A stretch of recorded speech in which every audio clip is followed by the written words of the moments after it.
কুড়িল বিশ্ব রোড, বনশ্রী, রামপুরা, উত্তরা, মিরপুর ও সায়েন্স ল্যাবে সকাল থেকেই বিক্ষোভে নামে শিক্ষার্থীরা। সকাল 11টা থেকেই রাজধানীর এসব এলাকার বিভিন্ন পয়েন্টে অবস্থান নিয়ে হত্যার বিচার দাবি করে তারা।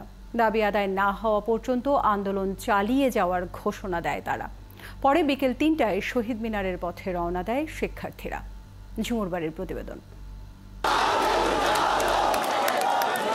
সকাল 11টার কিছু পরই আফতাবনগরে ইস্ট ওয়েস্ট বিশ্ববিদ্যালয়ের সামনে জড়ো হয় আন্দোলনরত শিক্ষার্থীরা। বক্তৃতা দাবি আদায়ে মাঠে থাকার আহ্বান জানায় তারা। আমি গেলে আরেকজন আসবে, আরেকজন গেলে আরেকজন আসবে, কিন্তু আমাদের আন্দোলন চলতে থাকবে, আমরা রাজপথ ছাড়বো না। এই 9 দফা এক দফাতেও পরিণত হতে সময় লাগবে না।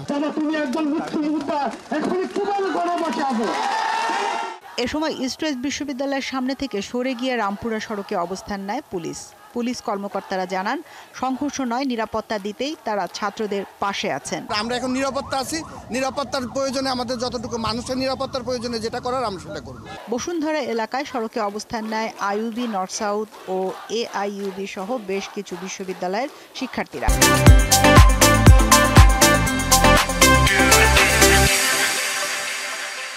পুলিশ বাহিনীকে দেখিয়ে দিব ছাত্র জনতা 1971-এর স্বাধীনতা দেখি নাই, দেখেছি আজকে ছাত্র আন্দোলন। পড়াশোনা শেষ, আমরা গ্র্যাজুয়েশন কমপ্লিট করেছি, যারা জব করছেন প্রত্যেকটা মানুষ এখন নেমে গিয়েছে। সকল পেশাজীবী লোকরা, আমাদের ছোট ভাই বোন সবার সাথে কাঁধে কাঁধ মিলিয়ে এক হতে হবে। বেলা 11টার পর উত্তরার 7 নম্বর সেক্টরে শান্তিপূর্ণ অবস্থান কর্মসূচি পালন করে শিক্ষার্থী এবং অভিভাবকরা। শিক্ষার্থীরা হত্যার বিচারের দাবি জানান। এ সময় আইনশৃঙ্খলা বাহিনীকেও পাশে দাঁড়ানোর আহ্বান জানান তারা। আমাদের টিচাররা, আমাদের গার্জিয়ানরা রাস্তায় নামতে বাধ্য হয়েছে আজকে। কেন? আমি যদি সরকারের সমালোচনা করি, তখন যদি আমাকে রাজাকারের ট্যাগ নিতে হয়, আমাকে যদি জামাত বিএনপির ট্যাগ নিতে হয়, এটা আমি মানব না। অত্যাচারের মধ্যেই বিদ্রোহের বীজ লুকিয়ে থাকে। যেখানে অত্যাচার হবে সেখানে বিদ্রোহ জন্ম নেবেই। পরে সেখান থেকেই একটি বিক্ষোভ মিছিল বের করেন তারা। শিক্ষার্থীদের সাথে একাত্মতা প্রকাশ করেন উত্তরা আধুনিক মেডিকেল কলেজের হাসপাতালের চিকিৎসকরাও। বেলা 12টার দিকে সায়েন্স ল্যাবে অবস্থান নেয় আশেপাশের বিভিন্ন প্রতিষ্ঠানের শিক্ষার্থীরা। ছিল সাধারণ মানুষও। প্রায় 2 ঘন্টা সেখানে অবস্থান নিয়ে স্লোগান দেন তারা। পরে মিছিল নিয়ে শহীদ মিনারে যোগ দেন তারা। মিরপুর 10 নম্বর ও কালশি সড়ক ছিল শিক্ষার্থীদের বিভিন্ন বয়সী মানুষের উপস্থিতি। হত্যার বিচারের দাবি জানান তারা। সবাই দেশটাকে ভালোবাসি এবং দেশের জন্য এসব, দেশ সংস্কারের জন্য এসব। আমার ছেলে আইইউটির ছাত্র, ও পাশ করেছে, ও এখন চাকরি করে।